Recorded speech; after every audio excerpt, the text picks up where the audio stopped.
Well, hello there, and welcome back to Fabulous Folklore Presents. In this chat, I'm very pleased to welcome Sian Ingham, one of my compatriots at Rural Gothic, who is also a writer and editor, best known for writing We Don't Go Back, A Watcher's Guide to Folk Horror. In this chat, we're going to be looking at Atlantis and the myths and where they came from, but also the darker side of those myths and some of the really reprehensible things that they've actually gone on to inspire, shall we say. So we will be looking at quite a wide range of things. We do talk about Madame Blavatsky. There's a discussion of the lost continent, or so-called, of Lemuria, and various other things as well as Atlantis and what it's kind of come to mean to people and how it appears in things like popular culture. And I do hope that you enjoy it. And I just wanted to include a tiny trigger warning because there is some discussion of some of the really awful ideas that have come out of some of these things about race and so on. So obviously, if you need to jump out of the interview at any point, obviously, please feel free to do that. But otherwise, I hope you enjoyed this interview, and I will see you soon.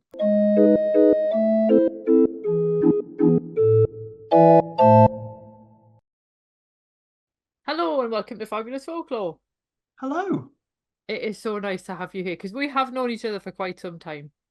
Yeah, longer than you would thought. About 4 years. We first got to know each other over lockdown when Yeah, we were organising conferences together.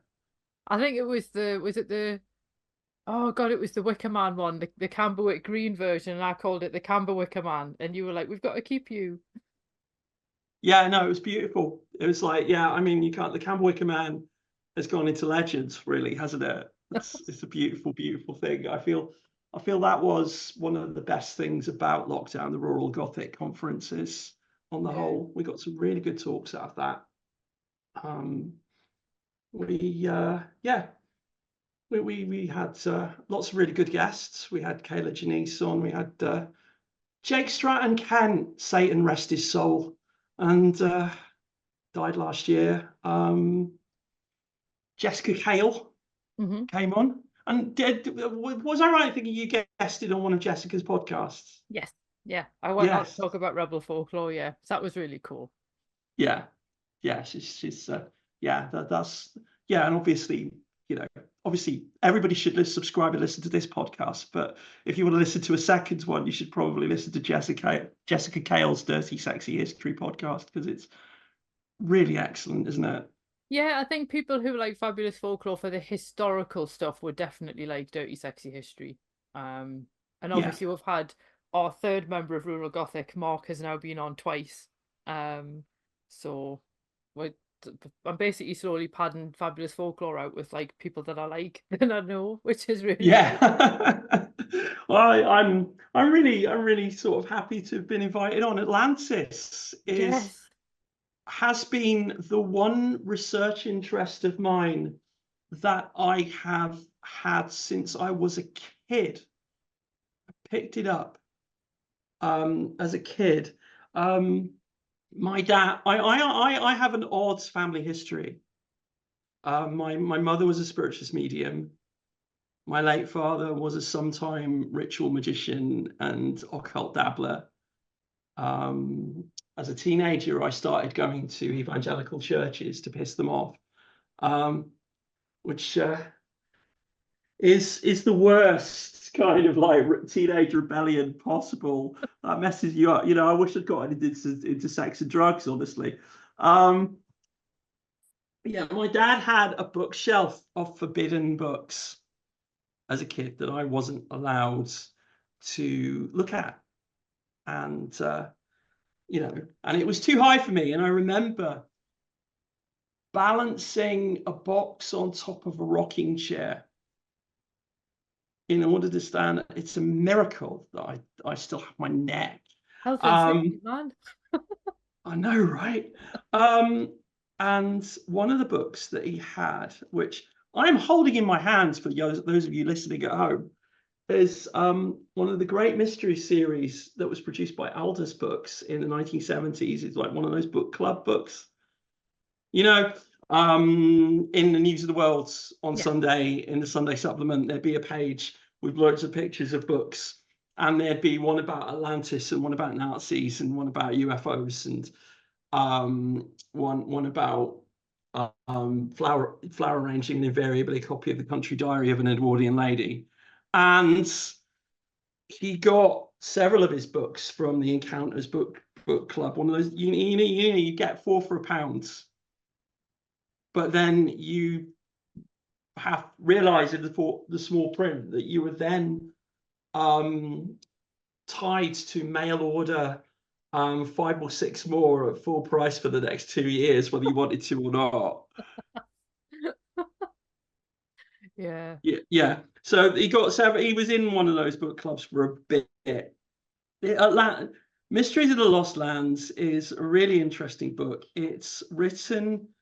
One of the writers of it was Roy Stemmen, who someone I wound up interviewing not long ago about an occult controversy of the 1970s about the president of the Spiritualist National Union was caught banged to rights faking in the 1970s, and it made the national news, the tabloids, and everything.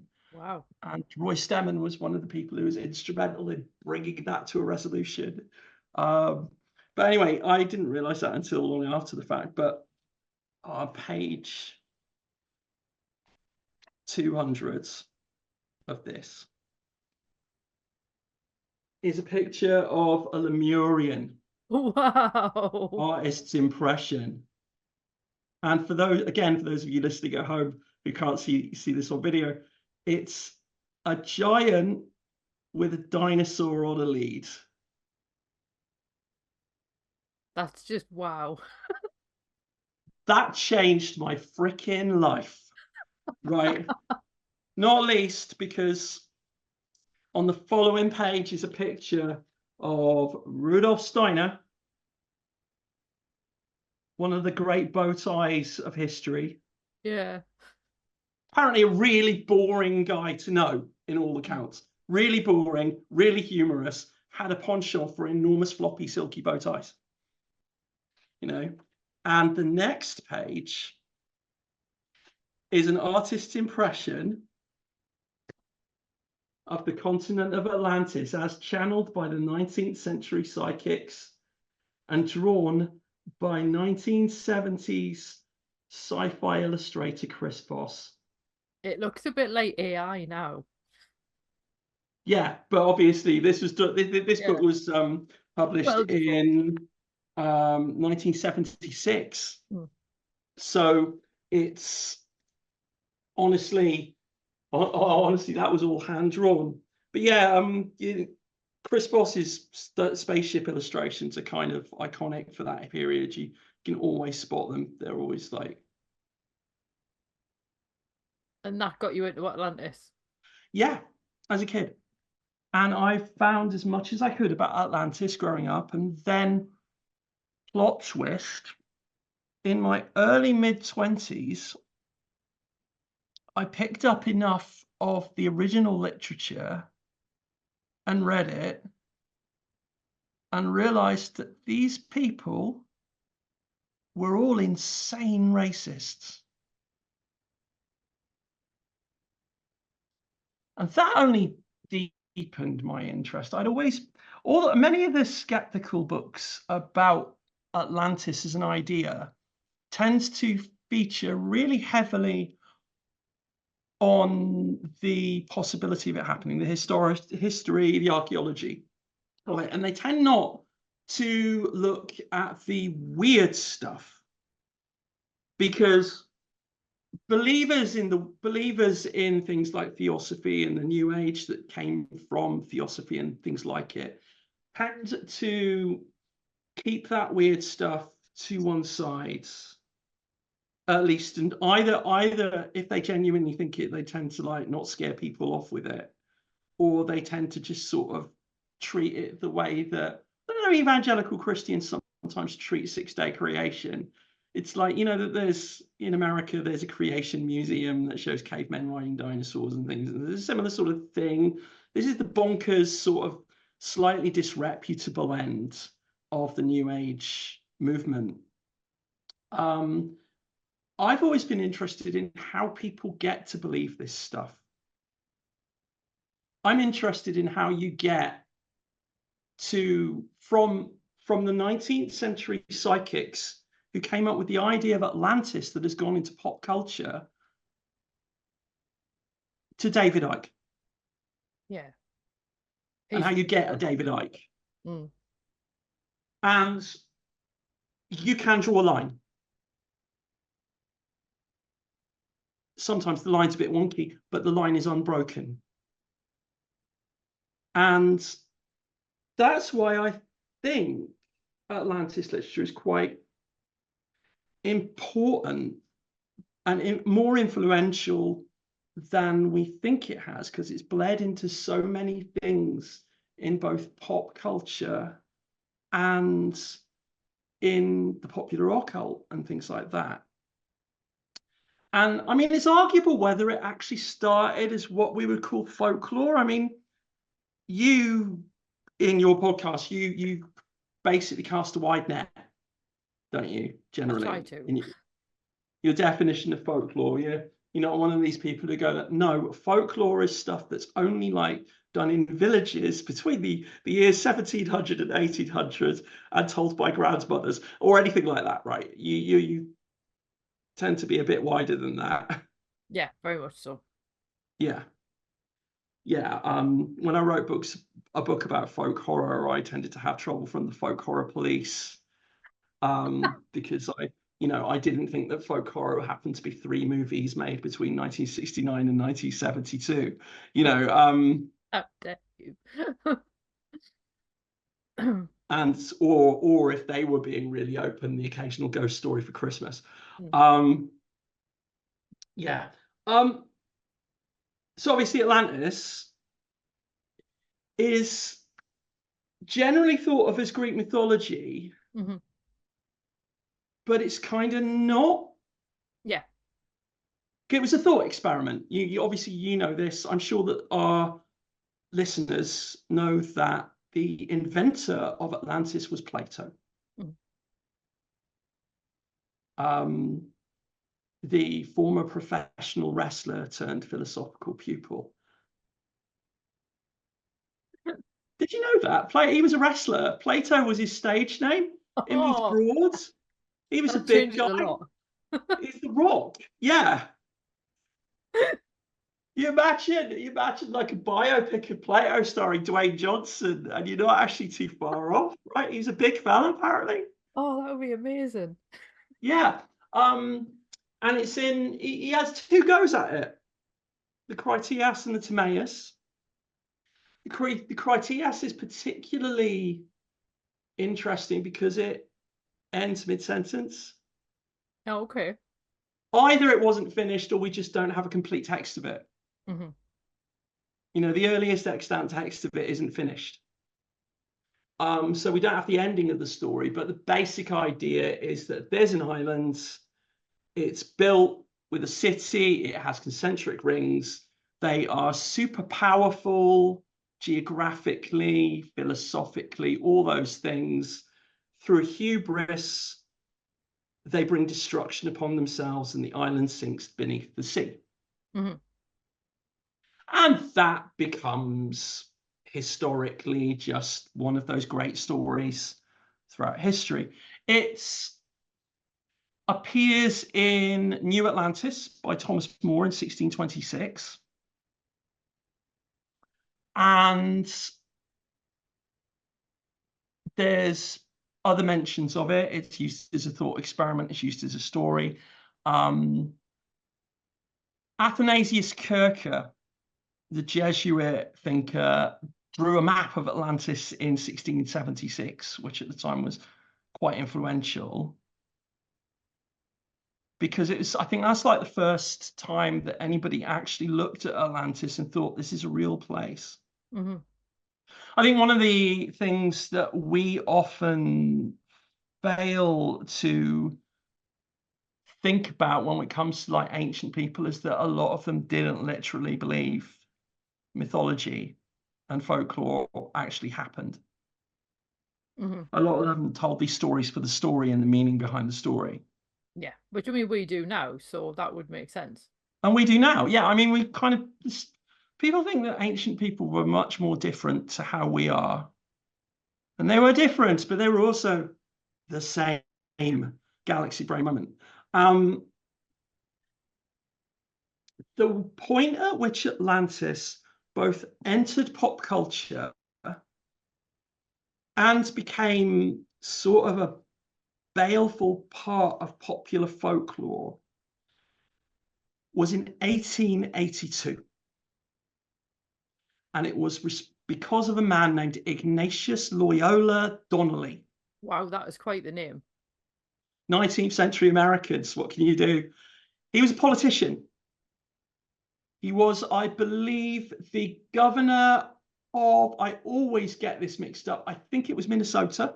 Mm-hmm. He was, but for his era, apparently quite a progressive. Okay.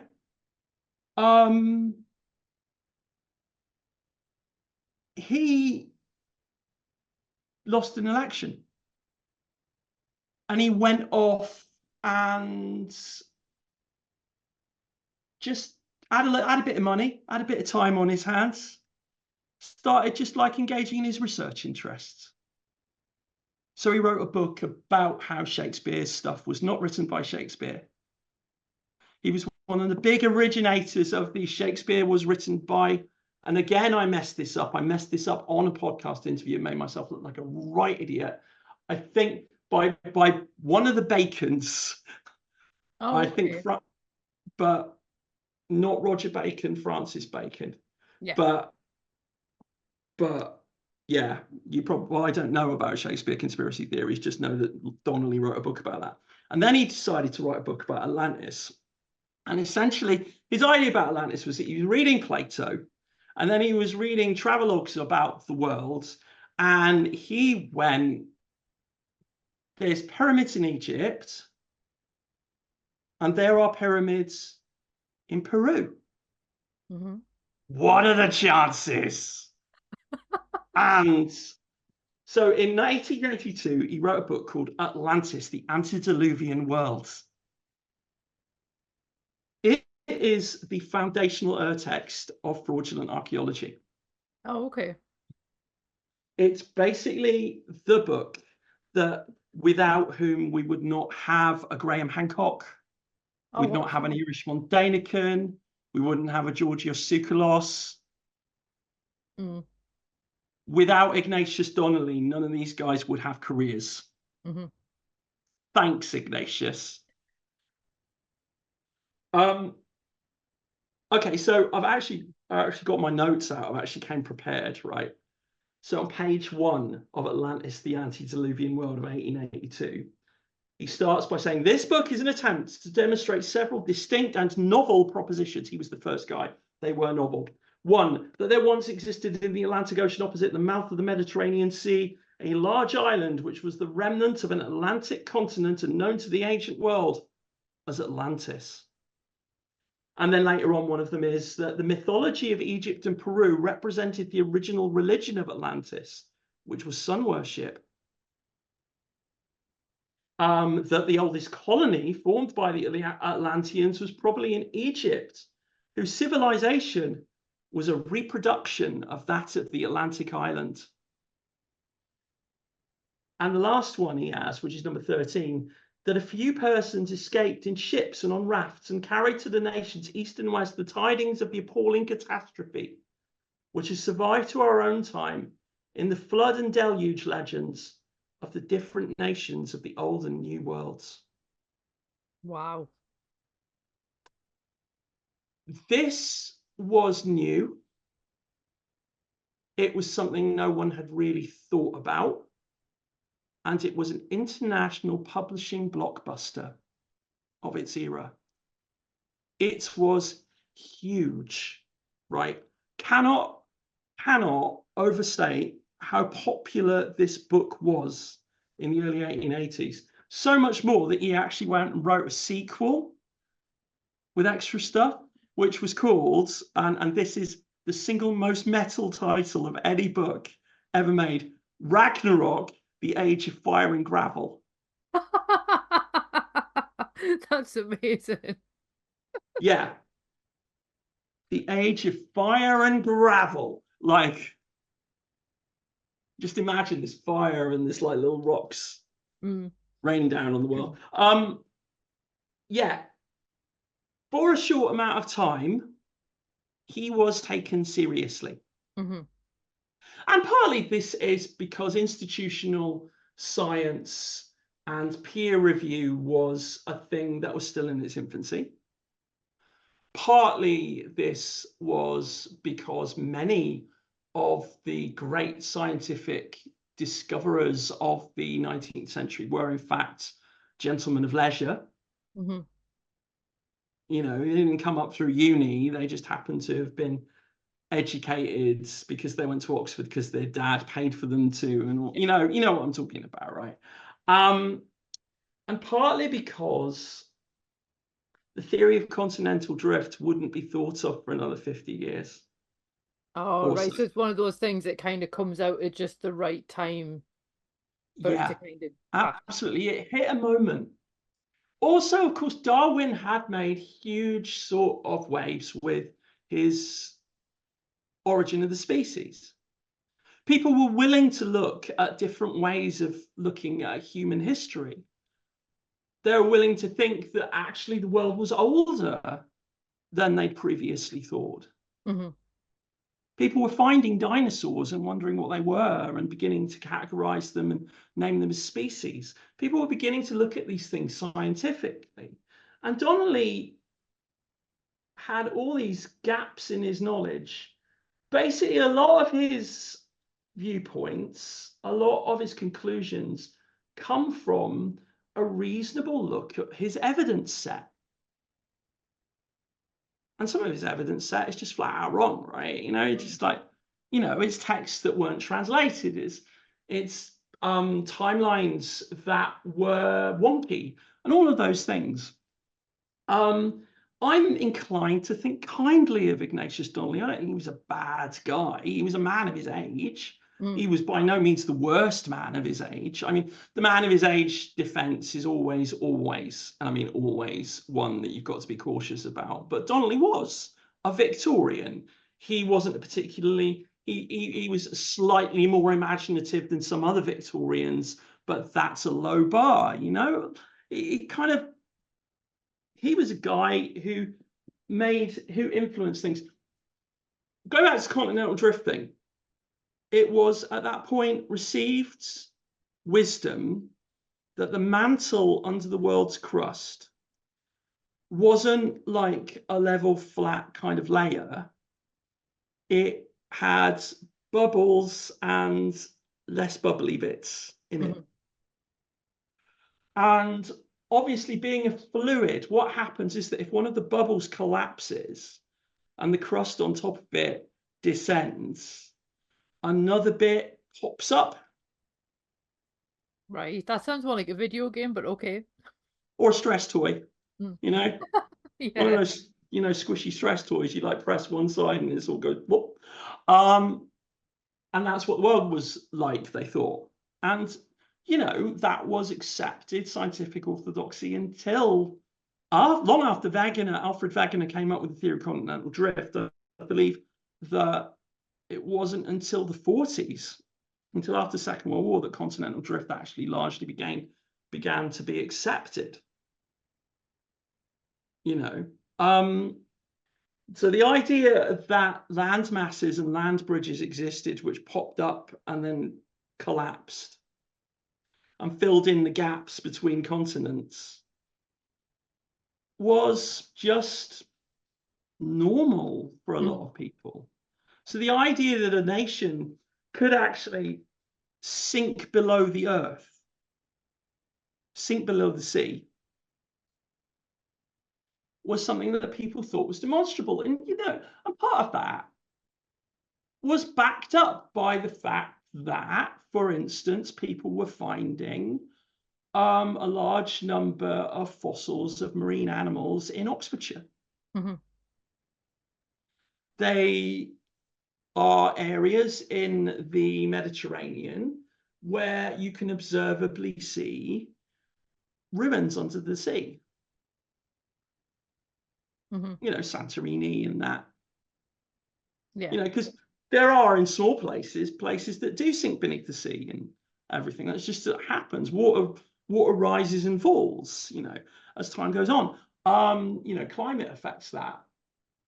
And, in 20 years, the Birmingham coast is going to be beautiful, but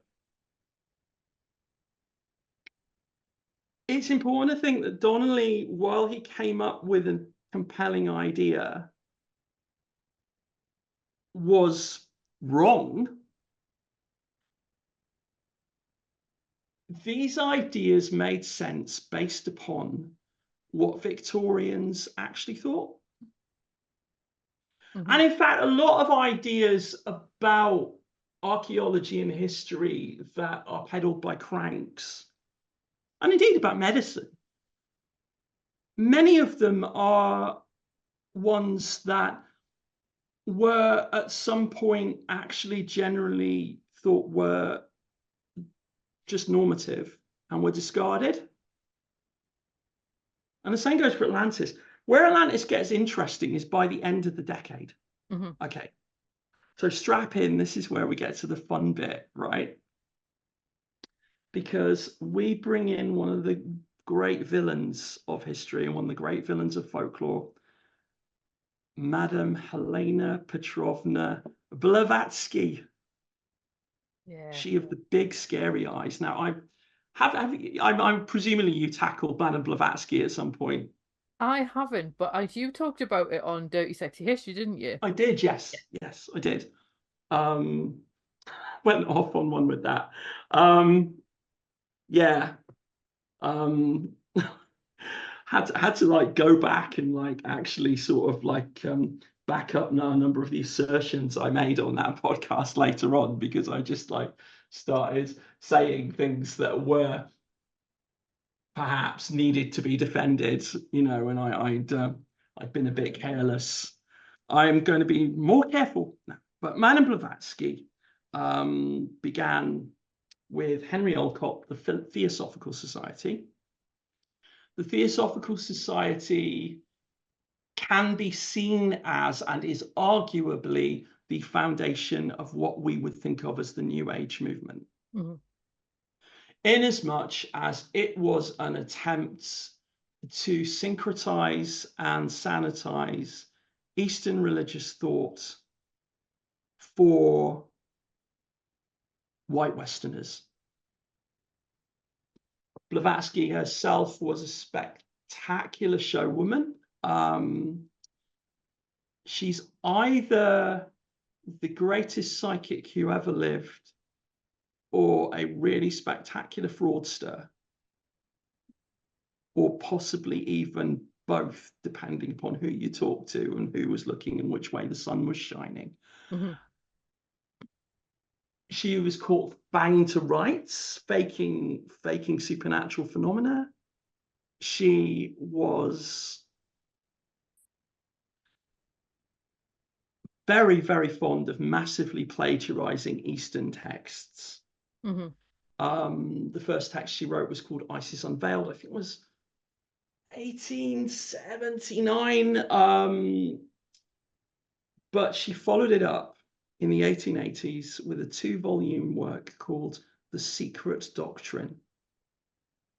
And The Secret Doctrine was essentially her grand synthesis of the history of the human race, the history of the human evolution, bunch of channeled stuff about, science and things. It was basically her all-encompassing theosophical Bible in a lot of ways.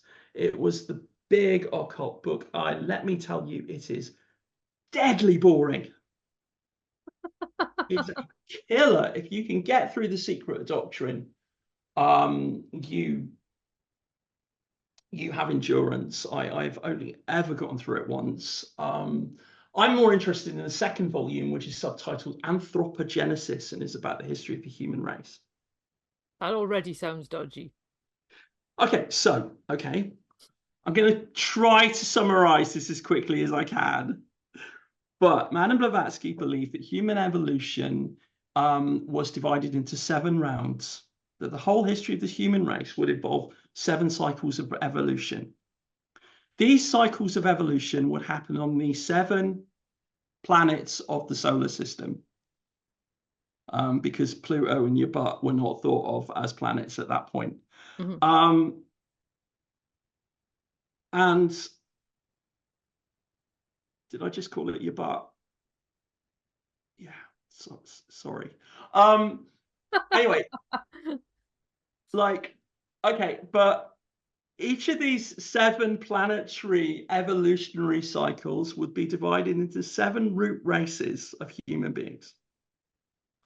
These 7 root races would have 7 sub-races. There was a cycle of 7 root races on Mercury, and then human evolution died out on Mercury, and then the spirit of man incarnated on Venus, and there was a cycle of 7 root races on Venus. And now, according to Blavatsky, we're on Earth, and that we have actually gotten to the 5th root race on Earth. The first root race on Earth were a race of gaseous amorphous beings that existed in Hyperborea. They got a bit more blobby and jelly-like in material in the second root. No, the Polarians are the first root race. The second root race are the Hyperboreans. Hyperborea being another mythical continent that was supposed to exist in the far north. The third root race of mankind lived in a place called Lemuria. Now, in your questions, you asked about Lemuria, so hold that thought. The Lemurians developed by the end, starting out, they were sort of intersex and double-sexed, and they laid eggs, and they had 3 eyes, one in the back of their heads, and they could walk their knees that sort of were able to bend both ways so they could walk in both directions. And by the end of the Lemurian cycle, the Lemurians looked like, okay, they looked like black people, right? The Lemurians were Africans and Australians. Okay, so the 4th root race moved to Atlantis. And the first root race of the Atlanteans was called the Romoahals, or the Romoahals or something. It's unpronounceable and no one seems to know how to pronounce it. But they were blue. Okay. And looked like Native Americans. And then the second root race was called the Blavatksy, who were kind of red. And then you had the Toltecs, which, you know, I thought the Toltecs emerged somewhat later than 7,000 years ago, but okay, you do you, Madam Blavatsky. And then you had groups called the Turanians, the Mongolians, the original Semites. And then Atlantis fell, and the 5th root race arose with its subraces. And the 5th root race was what Madame Blavatsky called the Aryans. I wish the people listening at home could just see the look of absolute, I smelled something disgust that Icy made just then. It's because you know what it goes on to lead to, and you just, oh. Yeah, you do. Because this is the foundation of the idea that Aryans were the master race because they were the most advanced race at the time. Never mind that 2 more races in the future would supplant the Aryans and be even more master racy. But essentially, Madame Blavatsky believed also that these races didn't just sort of die out. They kind of stuck around and overlapped before they died out. So we still had Lemurians on the planet, and we still had Atlanteans, and the Lemurians were black people, and the Atlanteans were Native Americans and East Asian people, and also Arabic Semitic people. And the Aryans started in the Aryan region of India, which is always the thing that confuses people who, always the thing that confuses people. It's like, how are white people supposedly called Aryans when Aryans actually came from India? It's like she considered Indian people to be fifth root race people, and therefore more advanced than Jewish people or Arab people or Slavic people who are not Aryans. Which led to the really peculiar thing that happened in 1938, where the Nazi SS guy Heinrich Himmler sent an expedition to Tibet to find the root of the Aryan race. Also to piss off the British. It was run by Ernst Schaefer. They gained access to Tibet when the British wouldn't, for two reasons. One, they weren't British, because everybody freaking hated the British and the Indian subcontinent back then. And two, they had the fantastic, like, respectful good luck flags. And incidentally, yeah, I mean, Madame Blavatsky's and her followers and the people who came after Madame Blavatsky appropriating Hindu imagery is the reason why Nazis adopted the swastika as their symbol. Madame Blavatsky is all about the swastika. She loves the swastika. She thinks this is a fantastic symbol. It's because they respected Indian mythology and Indian culture. And in fact, also, it's fair to say, you can sort of see a through line as to why the far right is so influential in Hindu circles in India now, because in the 1930s and 40s, far right people were very much in line with home rule people in India. So there is a history there. There's a history between, like, the Western far right and Indian home rule that is complex, because it's like, did India deserve to have home rule? Of course it did. It was colonized. It deserved not to be colonized, but at the same time, the people who helped it not to be colonized on this side happened to be some of the worst people we knew. And all of these things are really complicated, aren't they? They really kind of get all mixed up together. And that's the short version. Yeah. The more complicated version is that because of Ignatius Donnelly,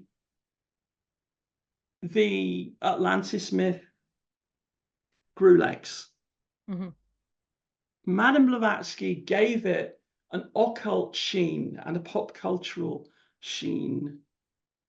Madame Blavatsky drew a lot of her ideas from science fiction and fantasy of the era as well. So you've obviously heard of Lord Lytton, Edgar Bulwer Lytton. Yes. And Edward Bulwer Lytton wrote a book called The Coming Race. Right. Now, he's most famous for having written a book that started with the line, "It was a dark and stormy night," and to have inspired the Bulwer Lytton Awards for the worst lighted fiction. And he also wrote The Last Days of Pompeii, which got filmed several times in the 20th century. But The Coming Race is a tale about a rising superhuman race that lives beneath the earth, and which draws upon a psychic power of nature, a galvanic electric psychic power of nature that drives everything that lives, that's called Vril. Right. Madame Blavatsky nicked that. Oh, okay. Later on, Rudolf Steiner would write lengthy channeled texts about Atlantis and Lemuria, where we talk about Atlanteans powering their airships by hooking up wires to a single acorn, because the acorn has in it all the generative power that will one day become an oak tree. Right.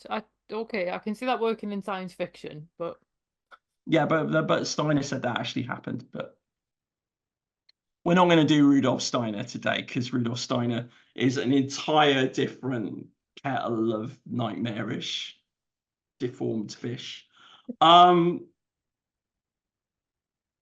Yeah, so Vril becomes a thing. She gets that from science fiction. That feeds back into the growing New Age movement. It's one pop cultural thing that still survives. Is that if you are English and like peculiar British drinks, one theosophist founded a drink company where he made a sustaining and energizing drink made of beef extract, or if you will, the life energy of cows. oh, I know where you're going with Bovine this. Vril, or you know where this is going, Bovril. Bovril. Oh, oh, okay. Bovril was invented by an occultist.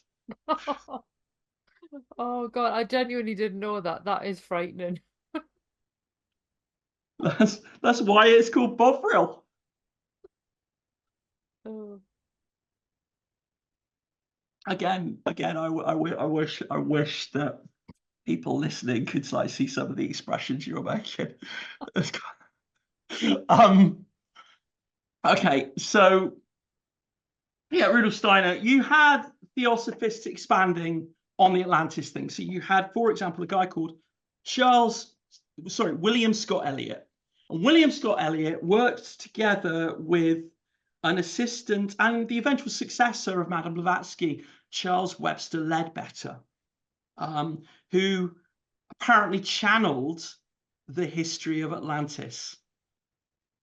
And William Scott Elliot wrote a book called The Story of Atlantis and followed it with The Lost Lemuria, which were channeled stories which talked about the history of these areas, political institutions, the sub-races, occult records. The idea of the Akashic record is something that Madame Blavatsky originated. The idea that there's basically a psychic library which a psychic can sort of access from the ether. Rudolf Steiner ran with it and made it his own, but Blavatsky started with that. And William Scott Elliot, and writing for Charles Webster Leadbetter, talks about the founding of the Atlantean race, the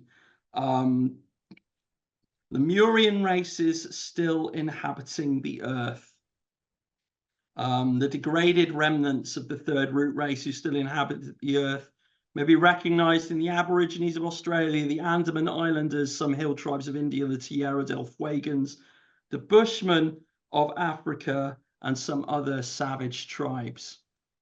Footnote: savage was used at the time of this writing to mean primitive.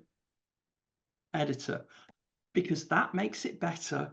I was going to say that's the bit that they had the problem with. Yeah. Yeah. Okay, so Lemuria was the area where humans were supposed to evolve before Atlantis. Now,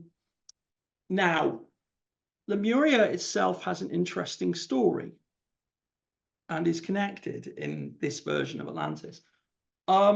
So at some point around the time that Ignatius Donnelly was writing, various followers, friends, and rivals of Charles Darwin are basically jockeying for the next discovery and trying to find ways in which, evidence in which they can find things.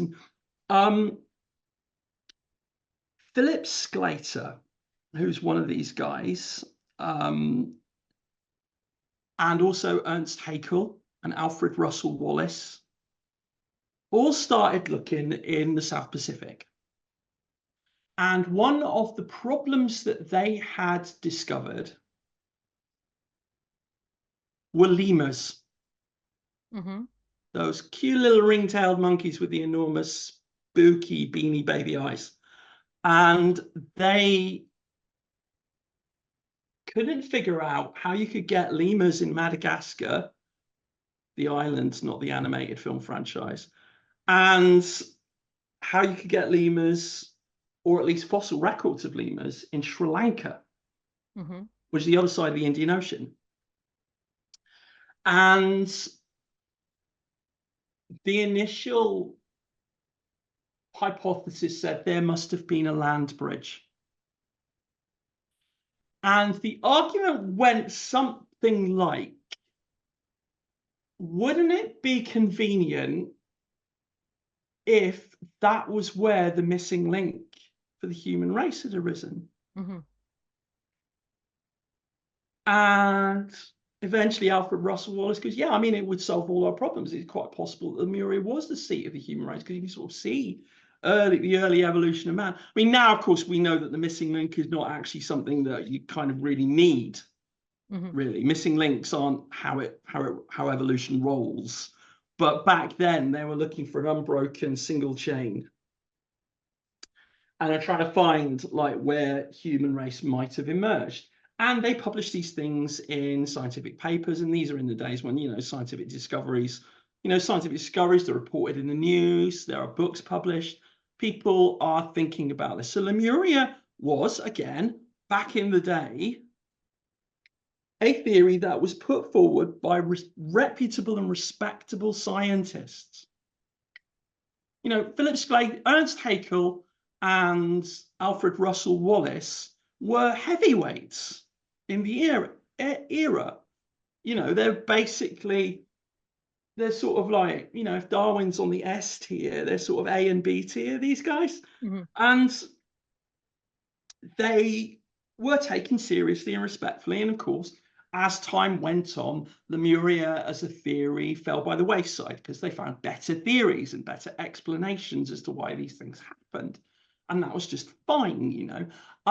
But again, Madame Blavatsky took Lemuria and ran with it. I mean, you've got to bear in mind, Madame Blavatsky owned a stuffed baboon that she dressed in a suit and tie and had posed in her room holding a copy of The Origin of the Species, because she kind of thought it made an amusing and funny point about what she thought about Darwin. Mm-hmm. We didn't emerge from monkeys. We emerged from 8-foot tall giants that led dinosaurs on leads, you know? And that's really where the whole Atlantis thing comes from. And it's gone on over time. It's what tends to happen, what has tended to happen is that it has gone into popular fiction and out again. I mean, rather than like give the whole history, we like talk about some highlights. So, for example, in the late 19th century, a young man called Frederick Spencer Oliver, who lived near Mount Shasta, and Mount Shasta is, of course, kind of has a whole bunch of like occult folklore of its own. He channeled a book called A Dweller on Two Planets, or The Dividing of the Way. And this young man entirely channeled it from a spirit called Philos the Tibetan. And it's about living on Atlantis. Mm-hmm. He died very young, and his mum had it published. And again, it became a huge thing. And it's very theosophical. And it's sort of that kind of point where you have like stuff that, is this true? Or is it? In the 1920s, you got, on the one hand, otherwise respectable Egyptologists like Lewis Spence writing about Atlantis. I don't know what it is about respectable Egyptologists producing stuff that nowadays is largely regarded as woo. Margaret Murray again. Oh. Yeah, Margaret Murray is another one of those. Same era, Mm. same methodology. Um, but you'd also get the pulp writers in America really, really ate up the Atlantis mythology and put their own spin on it, particularly the Weird Tales group. Hmm.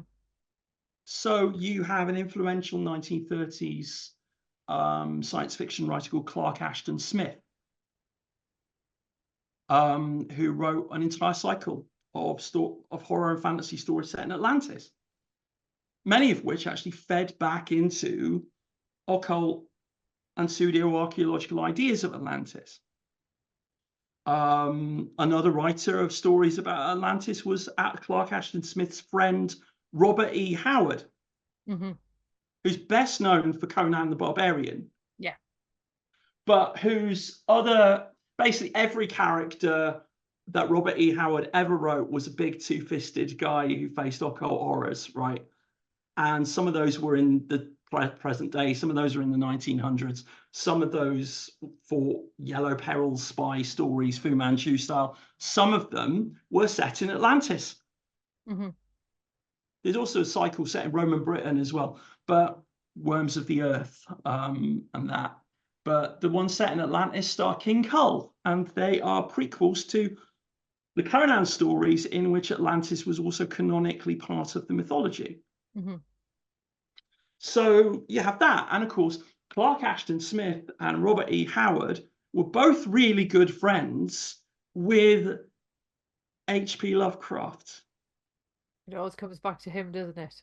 That freaking guy. And again, he set stories in Atlantis and Lemuria, Hmm. and a lot of his stories reference Blavatsky and stuff. And the more popular, Lovecraft wasn't huge, Lovecraft was niche when he died in 1937. By the 60s, he gathered a sort of popularity. By the 70s, role-playing games were being made about him, which actually made his stuff more popular. And then, people like Stephen King and Ramsey Campbell wrote Lovecraft's universe stories as well. Although, both of them have been back and forth on Lovecraft, obviously, but they both started writing Lovecraft stories. Hmm. They both started writing stuff in that mythos. But Lovecraft is interesting because one of his central ideas is that, yes, there were these ancient civilizations and everything, but many of them were founded by aliens. Right. And so that lays the groundwork. It's interesting that his stuff starts becoming popular really in the hippie era. And it's in the hippie era that the idea of the ancient astronaut emerges, and the most popular perpetrator of the ancient astronaut story is Erich von Däniken, Hmm. who wrote Chariots of the Gods, ? And I love pseudo-archaeological and woo books that have question mark titles. One of my favorites is a book by an English psychic called Murray Hope, called Atlantis, Myth or Reality? Myth. It's just like, generally nine times out of 10, if there's a yes no question in a book title, and it's usually no. Yeah. Um, so Erich von Däniken has the idea that aliens helped build the pyramids. I saw a fantastic cartoon actually yesterday, which was aliens helped the Egyptians build the pyramids, and it just showed this enormous stone block, and it's got like 3 Egyptians pushing at it, and also like one little green man pushing at it, and sort of heaving with his shoulder as well, which I kind of enjoyed. It's like I thought that was, I do. Archaeological jokes aren't often very good, but I thought that was pretty good. But yeah, so you get ancient aliens, you get that sort of thing. It all feeds back and forth into these things. You can get, a TV show like Stargate Atlantis, again, which is about, and Stargate in general is about ancient aliens and that sort of thing. These things feed back and forth. They kind of influence each other. We are influenced by pop culture in a lot of ways. I think a lot of our folklore, I mean, in the 21st century, folklore is almost entirely digital Mm. in a lot of ways, in the way in which we get a lot of our myths from memes and things. And I think one of the most frighteningly scary things about this is the way in which I've gradually seen a rise of AI generated evidence circulating on Facebook for things that never happened. Mm. Um, it's had a much bigger sort of effect on us than I think we expected. Mm-hmm. I think these stories of, I mean, to what extent is any of the stuff that we've been talking about really folklore? I'm actually literally asking what you think about that. It's weird because I remember when I first came across the concept of Atlantis, it would have been in one of those like wasn't necessarily by them, but like Usborne books of history. And it was Mm, very much couched as this island that may have existed, may have been lost under the waves, but there was no mention of the civilization or anything like that. It was just very much from the point of view of people thought this island existed and now it apparently doesn't. And then as an adult, you learn about the likes of Thonis Heraclean, like the lost city on the Mediterranean coast, which absolutely did exist. And there's yeah. obviously lots of evidence for that. You think, well, why? And obviously, I know that's a little bit more recent as a discovery, but you think, why is that not the bit that people are focusing on when there's actually stuff you can go and see from it rather than the one? So I always just assumed that people looked at it as like literally a lost landmass because there's so many islands on maps. Like I've got a whole book of them where people have just made them up and they've put them in for a joke and they're like Easter eggs and things like that. That you kind of think Atlantis could have been like that for Plato, that he's made something up for a laugh. Um, but then it's because it's acquired all of these other things, and it's like when I first came across the Lemuria scuttle thing, like people like genuinely believe it to an extent that you don't necessarily see with some folklore. And I think because we might look at someone and go, oh, someone who believes that you don't cut down a hawthorn because it'll upset the fairies, how silly is that? But then that same person then believes that the Lemurians left Lemuria and then went and founded Atlantis, and you're sitting there going, I can't square any of this. This is all kind of um Mm, it's difficult to kind of look at it and go like I can sort of accept the fairies and hawthorns, but I think because of the negative connotations that these other ones have accrued through the occult, you then start thinking, well, actually, maybe that's the problematic one. In fact, that is the problematic one. Actually, there's no maybe about it. yeah. I mean, yeah. I think Atlantis is also kind of seductive because it shows people a world that looks like something that's got them in it Mm, as well. I think people like to see worlds that look like it's got them in it. People get really, really bent out of shape if they kind of like if a TV show suddenly gets a major woman character, for instance. When Jodie Whittaker took over as Doctor Who, people went insane. And actually, and it's weird because those episodes were actually some of the most conservative and reactionary episodes of Doctor Who that in its history.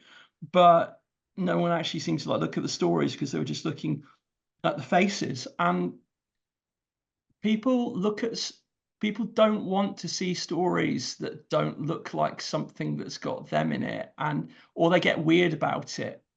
They get weird about stories that don't look like that. Atlantis supplies people with a story that looks like it has them in it.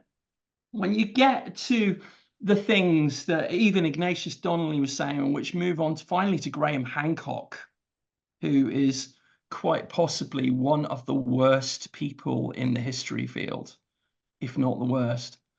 You're getting to a story where basically white people are more evolved, white people are smarter, white people leave the island of Atlantis as it sinks and benevolently travel around the world showing people how to build shit. And that's a version of the world that pretty much affirms the prejudices we always had. It affirms our racism. It affirms our ideas about, what the world always was. The idea that it's interesting. There's a bit in Graham Hancock's Fingerprints of the Gods, where he basically goes on a sort of discursus about his visit to the area around Machu Picchu. And he says something like, could these sluggish, sleepy people have been the people who built such fantastically huge buildings? Could they have descended from them, really? Ew. And it's like, dude, you descended from the people who built Stonehenge, right? I don't think you've got anything to stand on. The idea also, it feeds the idea that we're not being told stuff. We like the idea that we have a secret knowledge that we haven't been told. We like to have the idea that we've picked something up, that there is, it does get to conspiracy theories. A lot of people who believe in Atlantis, there's almost a kind of profile. You can draw a Venn diagram. People who believe in Atlantis, people who don't think vaccines are a good idea, people who are COVID deniers, people who are gender criticals. They sort of all kind of coalesce around these things, and they all sort of have an intersection because they're all full of people who want the world to be something that looks like them. Those of us who have never lived in a world that looks like us find this an easier prospect to get past, I think.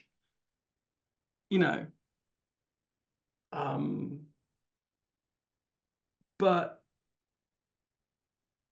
I think Atlantis gives people an idea of the world that looks like them, because it's an idea that was taken seriously and then discarded as well.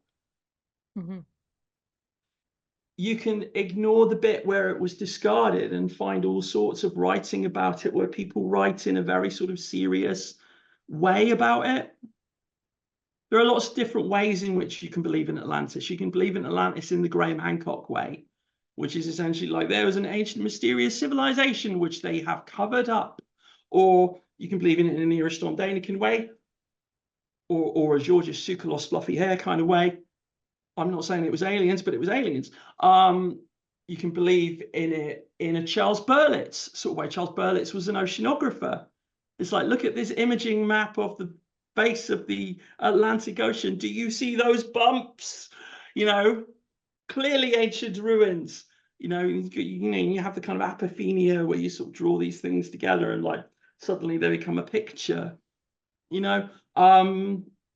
There's a bit in Fingerprints of the Gods where Graham Hancock produces photographs of really, really tatty, cracked up ruins and basically sort of draws a dot to dot around some of the cracks and the bumps and says, clearly a carving of an elephant. And there were no elephants in South America. Where did they come from? And these things help basically give us an access point to the point where our imagination might not be doing us favors. Hmm.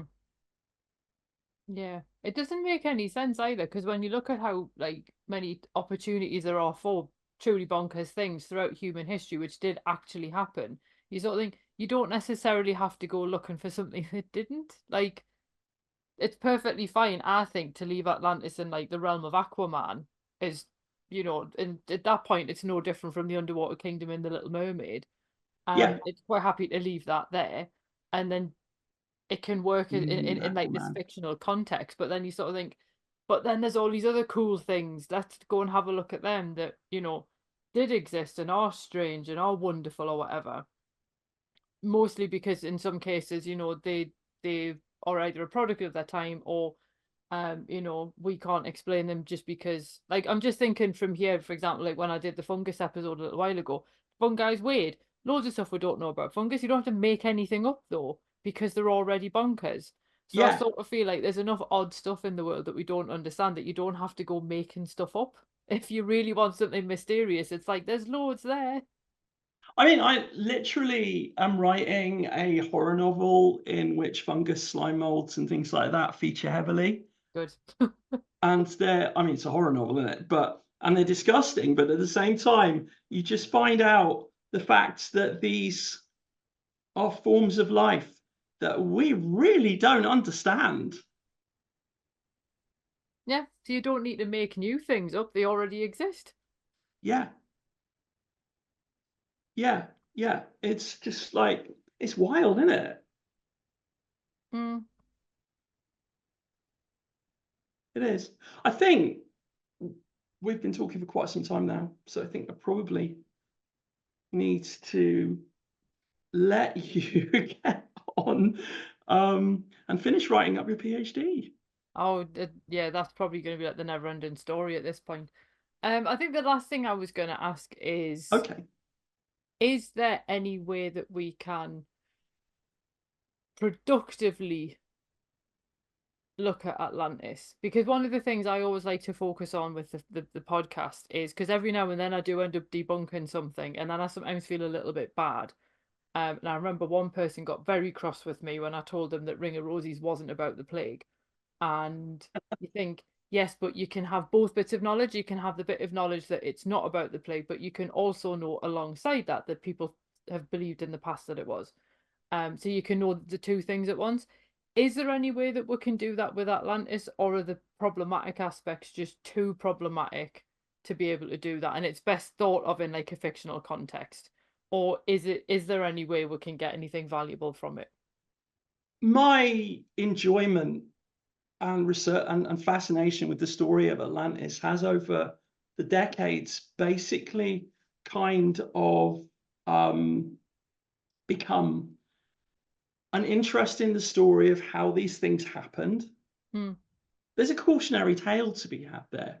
I think that Atlantis is a fascinating case study in how ideas can be abandoned and still keep hold of people, and why those ideas keep hold of people, why those ideas feed into our history. I feel sometimes like stuff like Atlantis produces its own secret history as well. The idea, for instance, that the SS sent a secret expedition to Tibet to find the root of the Aryan race, and they were there measuring people with calipers and things. And the guy running it was such a jerk that one time they're up a mountain and he faked a Yeti traces to wind up his men and things like that.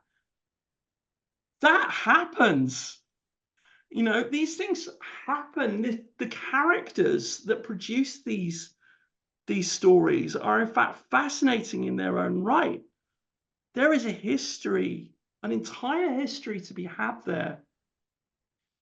And the story of Atlantis as well, I mean, as well as being a fascinating fiction, it's also something that it's kind of the story it is the story of archaeology and history, Hmm. in the sense of what happens when those bits of archaeology and history stick around long after they're abandoned, and what happens with them and why they stick around. Mm. I think there's a very useful case study to be had simply with just understanding why people believe this stuff. Why, for instance, and I mean, we didn't go into this because this will be a whole podcast in its own right. Why, for instance, you can get from the people who came up with Atlantis and Lemuria to David Icke Mm. and his ideas as well.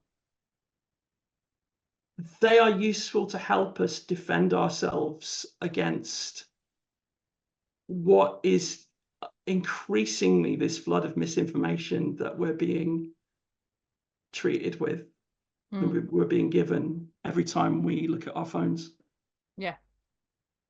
Yeah, I remember when Graham Hancock's latest, it was on Netflix, his series, and lots of people were defending him because he was just asking questions, and it's just like, and questions are good. However, I would argue that there's also an entire field of people who are just asking questions, namely archaeologists, but who are, how do I put it? Perhaps better equipped to actually put the answers together. And they're also asking questions without actually expecting the answers in the Yeah, first place. yeah. Yeah, so asking the actual question and then looking for the answer rather than having the answer and working backwards to come up with the question. Yeah. Yeah, I know a guy who used to work in research, and he used to work in research and he'd get hired by companies to do research. And he knew that he was done when a company came to him and basically said, okay, now that you've done the research, can you make it show us what we want it to? Hmm. And he's like, and they didn't actually understand that, no, you came up with the ideas of what to do from the research. You didn't come up with the idea of what to do and then make the research fit it, back it up with the research. You did it the other way around. And these things are like that, aren't they? A lot of things are based upon assumptions.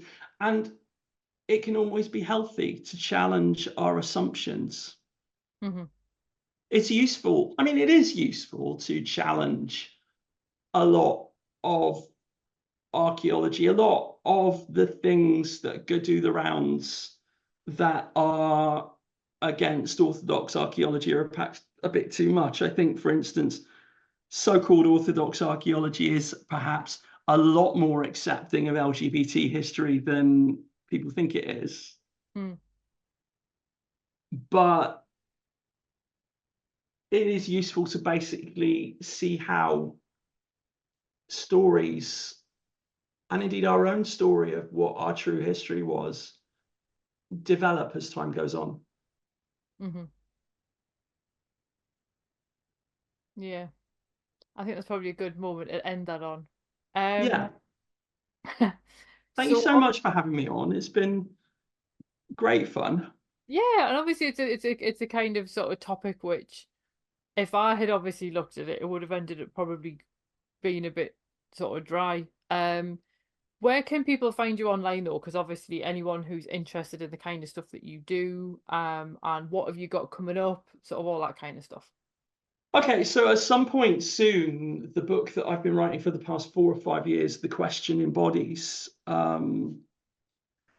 will eventually be finished and be out there, hopefully before the end of this year. Fingers Cool. crossed. That was I was very lucky to have been financially supported by the Horror Writers Association about that, and it's about identity, human identity, and the horror of becoming who we were and who we thought we were, which is not unrelated to my own experience, weirdly enough. Under my dead name, there is a book called We Don't Go Back, A Watcher's Guide to Folk Horror, which did quite well, and a lot of people quite like it. And I have a lot of writing at patreon.com/room207press, you can access that writing for $1 American a month, and read as much as you want for that $1, and then maybe unsubscribe if you don't want to read any more as time goes on, and I won't hold it against you at all. I think people should subscribe because I did. And it's absolutely worth more than $1 a month. That's very kind of you. I was very grateful. So yeah, and thank you so much for having me on. This is one of my big personal hobby horses throughout my life, and I'm sure I've got another book in me about it at some point in the future. I think that would be a very, very necessary book, quite frankly, based on some of the stuff that I've seen doing the rounds on Instagram. But yeah, I think when I've seen people saying that they've been reincarnated from Lemuria, and I'm like, that's not that far off. Saying that, you know, in the past life you've lived in the Orion constellation. But yeah. No, it's pretty much exactly that. Ukrainian Space Barbie from years ago was a classic example of that. Things like that. But again, that's another podcast. Right. So It's I think been we'll lovely knock it on the having head there, shall we? you. Yeah. Yeah. All right. Thanks, Icy. Cheerio. Well, thanks for listening, and I hoped you enjoyed that episode. If you did, feel free to leave a review wherever you listen to podcasts, because that helps other people find the show too. It also takes between 4 and 6 hours to research, write, record, and edit these episodes, so if you want to help support my time in doing that, then you can buy me a coffee. Or you can join the Fabulous Folklore family on Patreon and enjoy extra benefits, including exclusive episodes and articles, and even illustrated talks. All the links you need are below, and thanks in advance.